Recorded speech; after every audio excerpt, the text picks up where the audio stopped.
Hey everyone, Alistair here. Just to let you know, this week's story, The Boulevardier, was lovely and beautifully written and weirdly graceful. It's also pretty brutal in spots, so if violence or implied violence is something you're not comfortable listening to, do please feel free to skip this issue, and we will see you next week.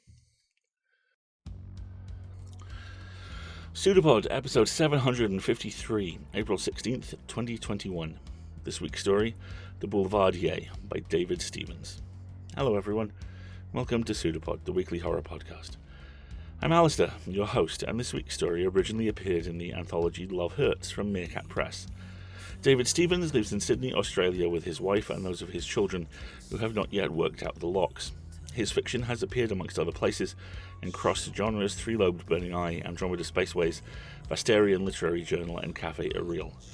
His story, Good Boy, was included in PseudoPod number 403. He blogs irregularly at davidstevens.info. Your reader for this week is the always fantastic Halloween Bloodfrost. So, without further ado, we have a story for you. We promise you, it's true.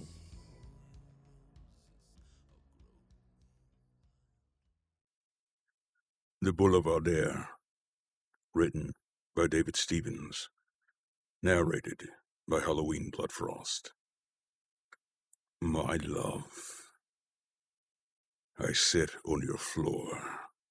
The silk-wrapped body sway as though a zephyr blows, their feet tracing the darkness just above my head.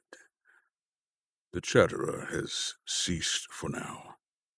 He kept it up for hours, though barely audible, much less discernible. He has ceased his attempts to communicate. His attention no longer on the outside world. Something in his interior has caught his attention. I wait patiently. I can wait forever. However, as the mock zephyr becomes a faux breeze and the movements of the bodies grow quicker, less regular, your need, my love, grows urgent. I am tired. I am hurt. But I am, so excited. Expectation fills me as I wait to see what will pass. A splash of cologne, a hint of rose with lavender and vanilla notes. I'm going through a non-citrus phase, and I'm ready to head out. My wife and daughter were already gone when I arrived home. Celia will soon celebrate her first Holy Communion, and Cothild is escorting her to preparation classes this week. It is an exciting time for Celia and for all of us. The class is also an excuse for me to freshen up and head out again without delay or distraction. My wife understands me. There is no self-pity here, of some state I have fallen into, of a marriage that does not suit. That is not the problem. My wife understands me very well. She understands that I have certain capacities that are beyond her ability to engage, though she would not admit it, for she would never speak of such things. I suspect that my abilities disgust her. That is not the point. We love each other dearly, and mostly we are compatible. It is just that I have a plug for which she has no socket. I do not speak of genitalia. I have told you we have a daughter. We have given nature and the good Lord many opportunities to visit other children upon us. However, they have declined the invitation. I do not wish to be crude, however. I do not want you to mistake my coyness here. Do you mind that I speak so openly of my wife? I would be nothing but honest with you, my love, even if it wounds you. Yes, as you have wounded me. She is very important to me, and I love her dearly, and would not disrespect her by hiding her from view like an embarrassment. What then of you? You are of an entirely different category. You transcend genre. There are places, even in this provincial city, where a gentleman can exert his capacities. They're not difficult to find if you have a nose for them. I choose not to seek them out close to home, prying eyes, and frankly, one likes to make an occasion of it. Dress up a little, get away from the humdrum for a few hours. I drive for a while, then park at random. I mark the spot on the map on my phone and set off walking. It would not do to have the car associated with where I end up. On Boulevardier, I stare into the well-lit shop fronts as though admiring the wares on display. But it is my own reflection that I seek to catch. A bow tie is out of fashion, but I think I can carry it off. I adjust my jacket and the strap of my satchel and continue. A convivial buzz of chatter and activity rises. I turn the corner onto a row of restaurants. I slow my pace as though I belong, which I do. Fix my smile. This may do another evening, but I sense a louder hubbub further on. Bodies spilled from the public house across the street. I keep in the shadows, knowing the catcalls, and worse, I could attract from the plebes, roused into even lower states of intelligence by night of drinking. I grow closer to my goal. There, a block from the pub, not one, but three. A voice booms. One chicken large fillet chips, chicken salt Greek salad. Kebabs, charcoal chicken, fish and chips, and a darkened cafe. An hour later, I pass by again. It is a weeknight, and now all three establishments are closed. A lone cat that should be able to find plenty to keep it occupied meows as I pass it, entering the alley next to the kebab dispensary. The laneway is narrow. No garbage truck would ever be able to pass down here, which means all the rubbish is stored loose round the back until collection night, when some poor soul has to cart it all around the front. I follow the curve of the lane, then stop, unmoving. A plump rat sitting next to my tasseled loafer confirms my hopes.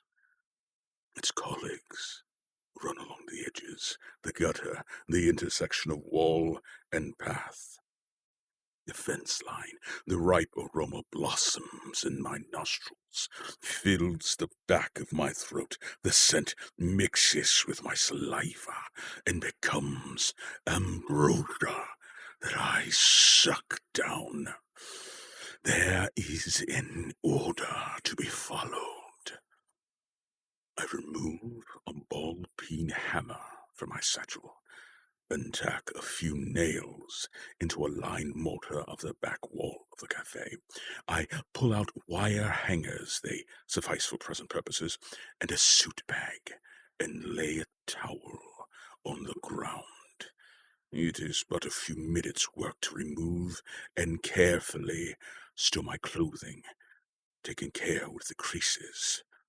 All valuables go into the satchel. After I undress, I change. out of my skin. I turn. Rustling bags of the stuff, loose-lidded bins, days it has been waiting here, fly-blown and maggot-spotted, an entire urban ecosystem of decomposition, naked, wrecked, overwhelmed with nostalgia de l'amour. I dive in, and a musical yell, rotting fish head pops in my mouth, and I suck it down. I slime through fish guts, lick from a disposed fat tray, distinguishing chicken, lamb, and beef with remnants of hummus and tabbouleh. Coffee grounds are a nuisance when there are mounds of grease-soaked refuse to work through, long, festering chicken discards and stinking raw hamburger patties to be embraced. I roll, I sluice, I embrace, I yearn, I quiver. Release. It enters me, it leaves me. I dive in like a sporting seal, dolphin, rollicking in a sea of muck and filth. Now a shark I burrow after and catch a fleeing rat in my teeth and crunch down, and its squeals, its fellows all disperse, leaving me to swallow down their comrade, my jaws unhinging to take it in fur and bones and tail and all. Turned milk, rancid salad, the stench of a billion farting bacteria, released as I aerate the pile with my body. It is a delight, my pleasure, and my fulfillment. I have come across a treasure trove, an Aladdin's cave. I chew, suck, squelch, swallow, snort, breathe, imbibe. The liquids, the crusts, remnants, spoils, pools, paps, bubbles, spills. The broken down, the degenerating and all that lives on it, the pupae and eggs and worms and burrows. Soft and crunchy, the mush and the crackling. That is why I do not hear them as they approach, or I do not notice as they stand over me.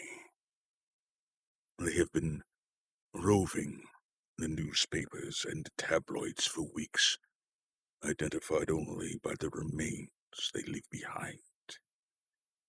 Incinerated homeless men. They see only a man-sized shadow in the darkness, a disgusting derelict sleeping in a pile of shit. An alcohol-crazed loony with the DTs flopping uncontrollably in crap.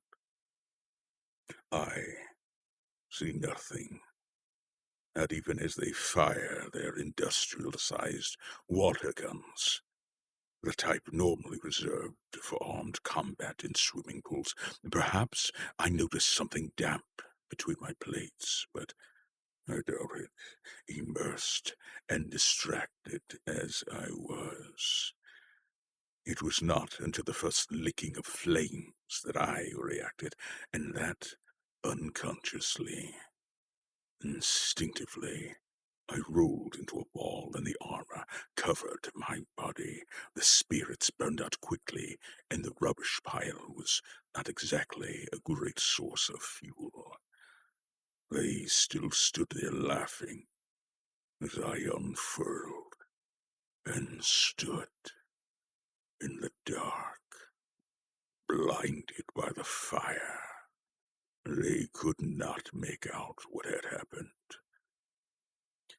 No doubt they were used to seeing bodies curl as muscles burned and contracted, ligaments pulling limbs round so that the victims bunched up in their death throes.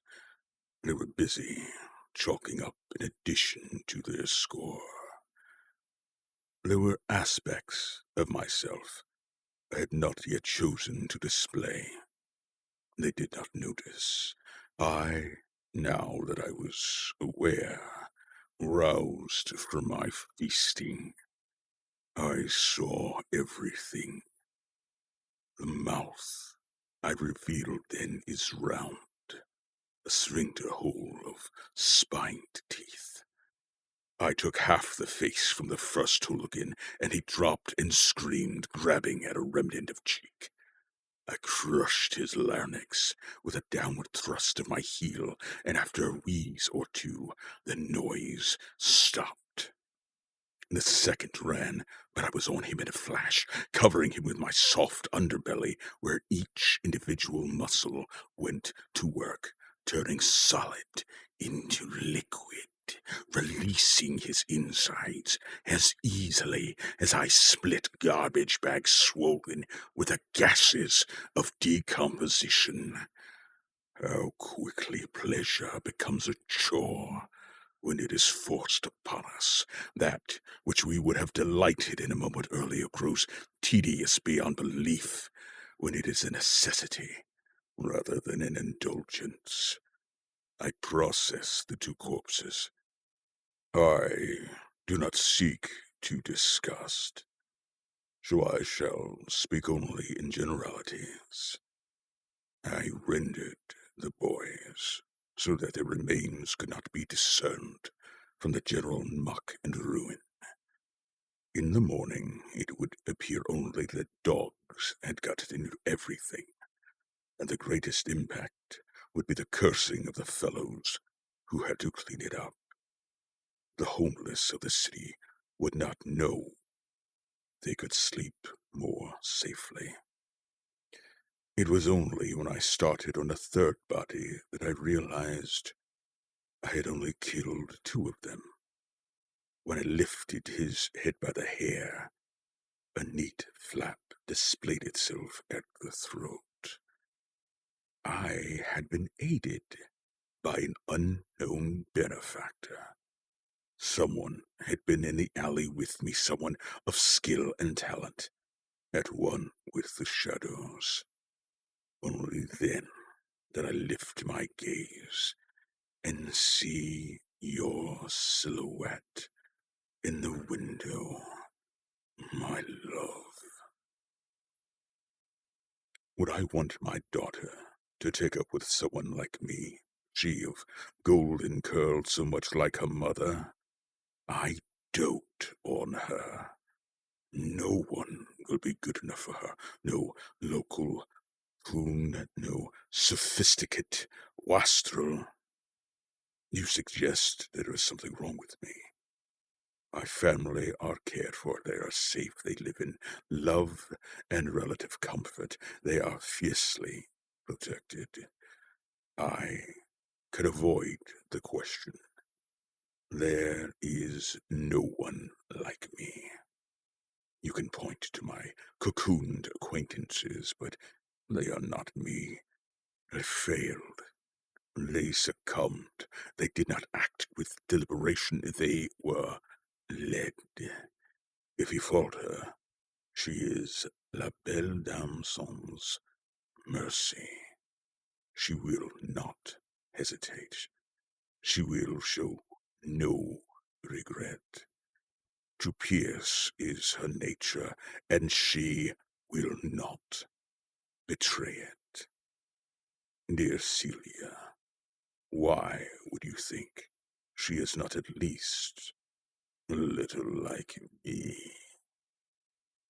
I will spare you the details of my return home. It is well practiced. The satchel contains compact microfiber towels and an excellent cleaning product. It is not long before I retrace my steps in a business-like fashion, and the end of the evening has wiped away any smile. There is no post-petit nor reverie. Somewhere along the way I dispose of a few bags of my own rubbish far from the scene and away from my house. My differences are kept from the gaze of the hoi polloi. Sleep does not come easily, and it is a reluctant guest. not remaining long. From the second-floor balcony, I can see over the houses to a gully at the end of the suburb. Trees blow in the wind, puddles of darkness shifting across each other, competing depths of black. Something beckons there, as it does from time to time, something rotting in the bush. But I am long practiced in resisting any siren in my neighborhood.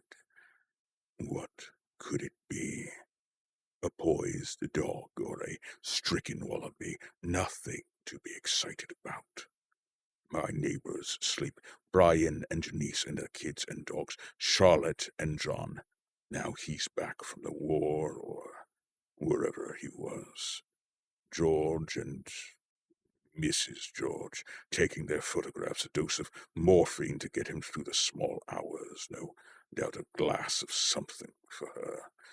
None of them could begin to imagine the hurricane blowing through my mind, and raging, spiraling thoughts. With all due respect, none of them are capable of the delicacy of feeling that leads to the emotional maelstrom within me. I am in love. The day passes. I head off directly from work without returning home. The clouds are low, and at night will come early. And while darkness is not necessary, it seems appropriate. I do not dandify myself tonight. I simply throw a herringbone coat, a knockoff Burberry, over my suit, pop on a Trilby, and head off. Someone has been shoveling. The rubbish has been tidied away, double-bagged, the ground hosed and swept. Good job. The rats have not returned. They will. They are unsettled, but creatures of habit driven by appetite. They will return. They have nothing to fear from me. Tonight, I come only as a voyeur. I am no habitué of any one locale. I like novelty. I stare at your window. Eventually, the light is switched on. I stand at your door. There are 3 locks. I understand your message. Only 3. If you did not want me to come in, there would be more. If you had not wished to be seen, there would have been no silhouette the night before. My limbs are flexible, ductile, and malleable as will. I unbutton my shirt and waistcoat and release several of them through my flesh. What is skin but something to be pierced? I close my eyes and feel my way through the keyholes. What is resistance but something to be overcome? What is force but something to be exerted? Tumblers tumble, barrels shift, and I am inside. An Art Deco lamp stands a little back from the window, a bare-breasted, helmeted Amazon holding the beacon that gives off the glow that shadowed you last evening. Drinks rest on top of a walnut cabinet. The wood is gorgeous and warm in the lamplight. Invited by the crystal waiting for me, I lift the glass and swirl. Did my colleagues fall at this first hurdle? I too wish to taste you, to drink of you, but not this particular fluid. It is too soon. It would be right for such a boorish act to be punished with paralysis. Is this what led to their imprisonment, their silk swathing? They dance now, you know, and sing to a muffled murmuring moan escaping them. The drink untouched, I replaced the glass, though I enjoyed its heft in my hand. The bakelite radio is entrancing. Thick, brocaded curtains, I'm reminded of visits with my grandmother to one of her grander friends. A picture coalesces in my mind, 1,000 colored points merging to bring clarity from a Monet fog. I observe your positions. You have been searching a very long time. I bend to examine your exquisite Dresden figurines, and that is when you strike. It is a lucky hit, finding a join between the plates, for no subsequent blow strikes home as it did.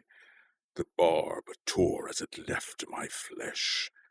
My admiration increased that you did this in a room filled with your treasures. You have the right values. Objets, no matter how precious, are simply that. Things. You risked them all to express your nature. And what could be more important than that? A dedication to truth, such as I possess, is not a devotion to wounding, though wound I often must in telling that truth. However, when to wound is your nature, as it is yours, you must not hold back. I say that as one who has had to learn not to hide what is within, but rather to give it the form which is appropriate to this world. It is my hope, though, that we can go beyond this, that we may transcend those expressions of our deepest being, going beyond the shallow definitions of predator and prey to find a new nature together. But if that is not what is to be, well then, perhaps in another lifetime. You are fast, you are magnificent, your dance is striking.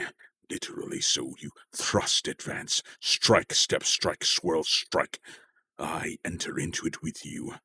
You are barely visible, a shadow in a gossamer peignoir, an armed rumor. If the others had not fallen earlier, this is where you would have had them. As I lie here now, I look up at the chatterer. Beneath his wrappings I make out the impression of his moth-like wings, bound and crushed now against his back. As he shivers, fragments flake down. What could he have done? Flapped back feebly as you tore at the cutting of him.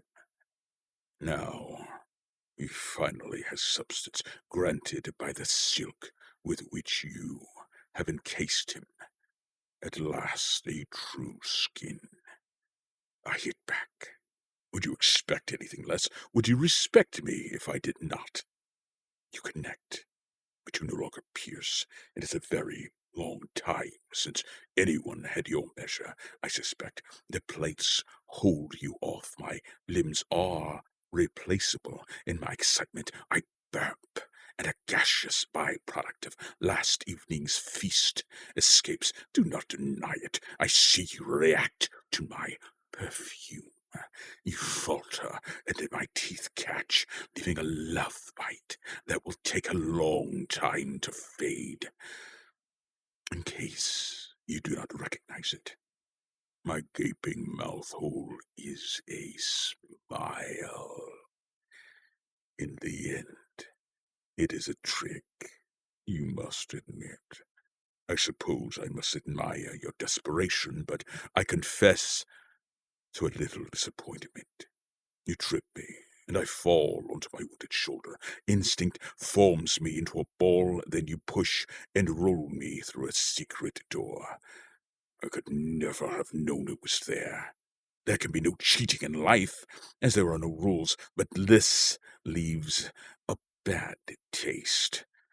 After all the effort I made, not to damage your possessions, I am up and on my feet, charging, but you slammed the door shut. You are afraid. That is understandable. You have never met one like me, and your search has gone on a long time. How many, when they find their heart's desire, recoil?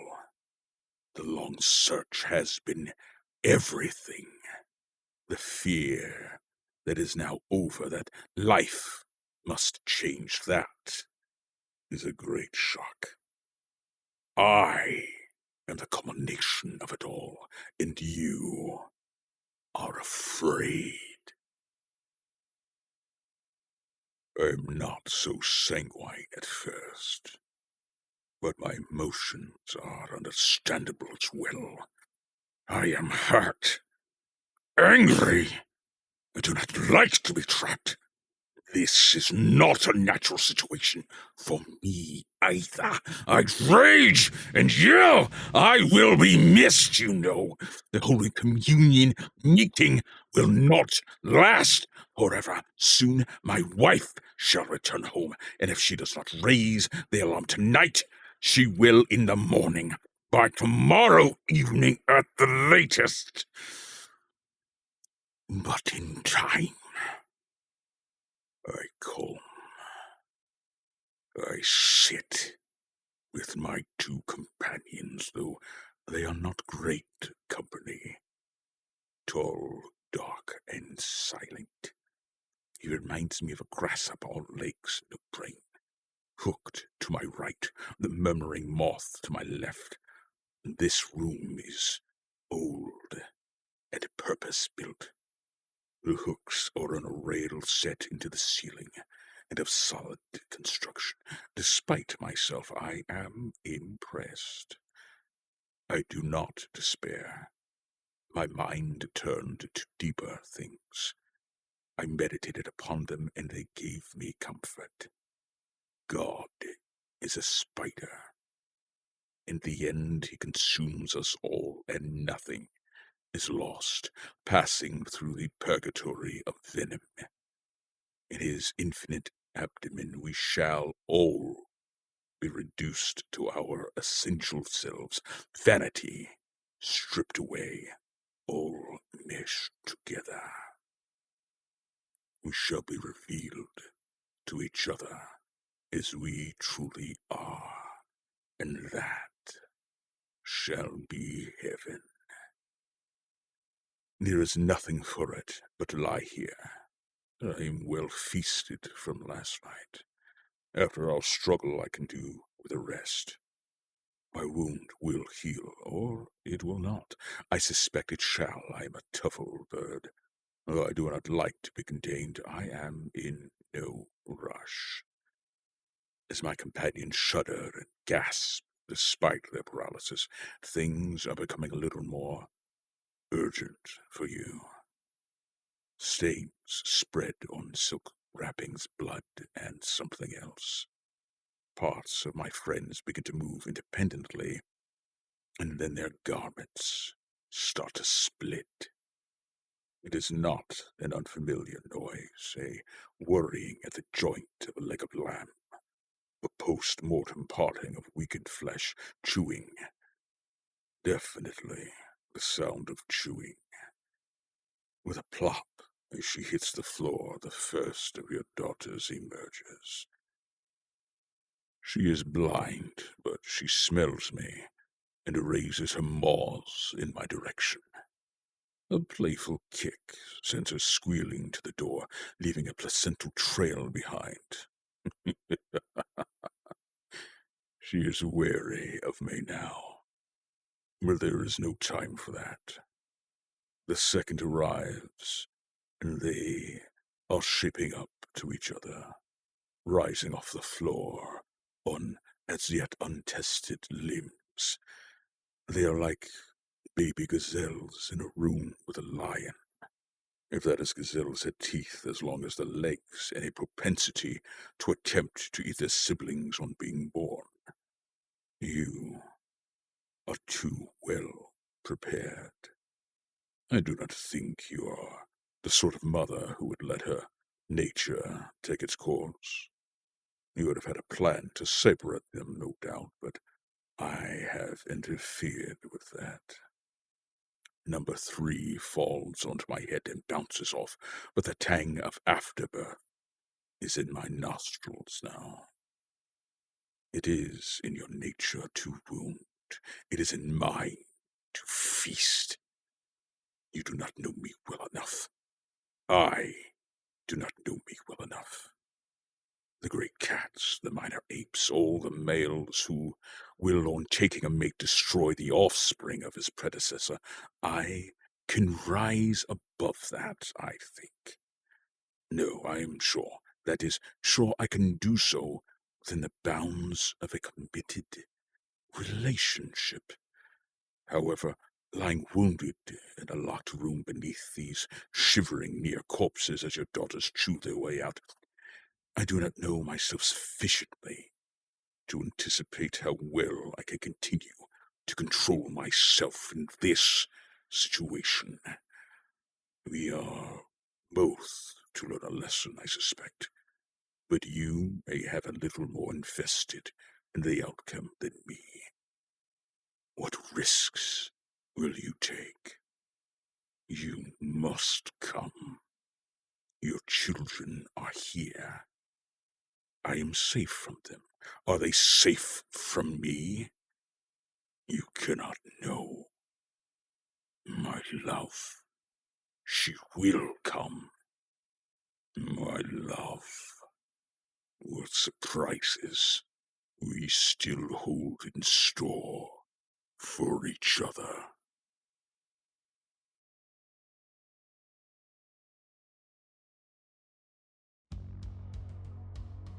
One of the notes I made for this story was the romance of monsters, and it's difficult to move past that wonderful, awful phrase and image. Especially as there are two kinds of monstrous romance, at least, if not more subgenesis the further down you go. But for our purposes, let's look at these first two. The first is the most common, the charismatic monster soaked in blood, frequently shirtless, who has stalked everything from the battlements of Castle Dracula to the offices of Hannibal Lecter. This is the monster in the man suit, the thing that understands the culture it preys upon, and sometimes, maybe, perhaps, tries to fit in. Never for long, though. Which brings us to the second type of monster, the sword that crosses the street away from people who get too close, instead of flashing its best smile. The sort of monster that knows it's fragile, knows it's deadly, knows how to balance both. I'm reminded, and this is intended as the highest of praise, of Guillermo del Toro's Mimic. Directed by del Toro and written by himself, Matthew Robbins, and based on a Donald A. Wollheim short story of the same name, it is a fantastically gooey movie with a tiny baby Norman Reedus cameo that's a lot of fun to spot, about a genetically engineered strain of insect learning how to live in the New York subway. There is a reveal in this movie which gives me chills every single time, and it speaks directly to this story, to the gossamer-winged, ivory-fanged monstrosities making their quiet way across the surface of the world. That's horror in and of itself, but there's more here, as there always is. There is the brutality of what one side views as courtship, and the fact that this is a story that touches on and explores the concept of consensus through a monstrous lens with remarkable grace and compassion. And then there's what really haunts me, that as this story ends, that courtship, that dance, that war is not done. And the blood-soaked lace-wing waltz will continue until someone doesn't get back up. Haunting, brutal, melancholy, remarkable. Thank you both. We're now paying associate editors, who are basically slush readers, who are basically the first line of contact between every publication and every author. They are the unsung heroes of the industry, or they were, because we've started to sing them. And with your help, we're paying all 4 shows associate editors right now, although we're doing so at a slightly lower rate than we would want, because we haven't hit the donation target yet. But it was just time. So we need your help, and oddly enough, you can help with either time or money, or ideally both. For time, it's easy. Did you like this story? Then tweet about it, link to it on Facebook, tell us what you thought about it, all of that stuff. Leave a review on your podcatcher of the show. All of that stuff helps us more than you would possibly believe. It's all about visibility, about profile. And money, because money helps even more, I have to be honest. For as little as $5 a month at Patreon or PayPal, you can get access to a legion of audio goodies and help us out more than you could possibly know. Plus there are higher levels which we would encourage you to donate to as well, but we like you, so obviously we've got to point you at the freebies first. Plus, if you're on Amazon Prime and or Twitch, you can actually donate $5 to us basically for free. It's a little fiddly, but we have a walkthrough for you at escapeartists.net/Twitch. Next week, Marty's in engineering, I'm at navigation, and a flotilla of narrators and writers take us to the Borderlands. Tina Connolly reads Alexandra Duncan's Tale of Watery Tragedy, Kat Day reads Matt Thompson's UK School Year's Grand Guignol Nightmare, and Carlo Yeager Rodriguez reads Glyn Forsyth's Story of Togetherness, of a sort. Then, As Now will be a production of Escape Artists Incorporated and released under a Creative Commons Attribution Non-Commercial No Derivatives license. And we leave you with this quote from none other than Guillermo del Toro about Mimic. I remember the worst experience of my life, even above the kidnapping of my father, was shooting Mimic, 1997, Del Toro's first Hollywood feature, which was severely compromised by producer interference. Because of what was happening to me, and the movie was far more illogical than kidnapping, which is brutal, but at least there are rules. Now, when I look at Mimic, what I see is the pain of a deeply flawed creature that could have been so beautiful. We'll see you next week, folks.